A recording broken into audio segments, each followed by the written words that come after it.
एक डिवोटी थे चक्रवर्ती प्रभु, जू में महाराज के सेवा काफ़ी करते हैं, one of my Guru friend also.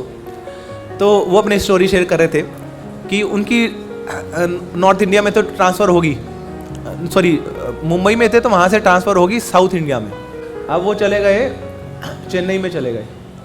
अब महाराज से उनका बहुत ज़्यादा लगाव है, रह नहीं पाते थे वहाँ, तो महाराज की खूब सेवा मिलती थी। अब एकदम से सोचिए यहाँ से उठा के यहाँ डाल दीजिए डेजर्ट में, क्या होगा उसका।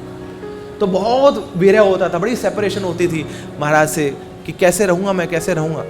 तो फिर ही केम अक्रॉस दिस, गौर गोविंद महाराज की जो वाणी है। तो एक बार उनको किसने बताया कि महाराज विशाखापट्टनम आए हुए हैं और विशाखापट्टनम से कोयम्बटूर जाएंगे।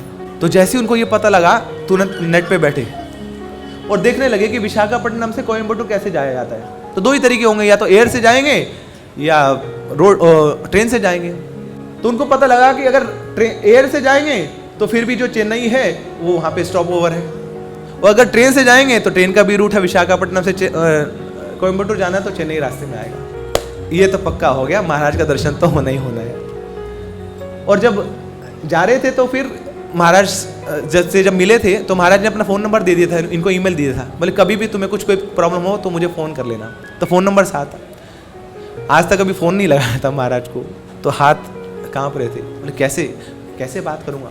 और जैसे हिम्मत जुटाई फ़ोन लगा दिया, तो महाराज के सेक्रेटरी ने फ़ोन उठाया, 5-7 प्रभु ने, और उन्होंने बताया कि ऐसे ऐसे मैं चेन्नई में हूँ, तो महाराज से रिक्वेस्ट करिए ना कि यहाँ जो भी स्टॉप ओवर हो तो वहाँ पे रुकें, तो मैं आ जाऊँगा, मैं कुछ प्रसाद ऑफर कर दूँगा महाराज को।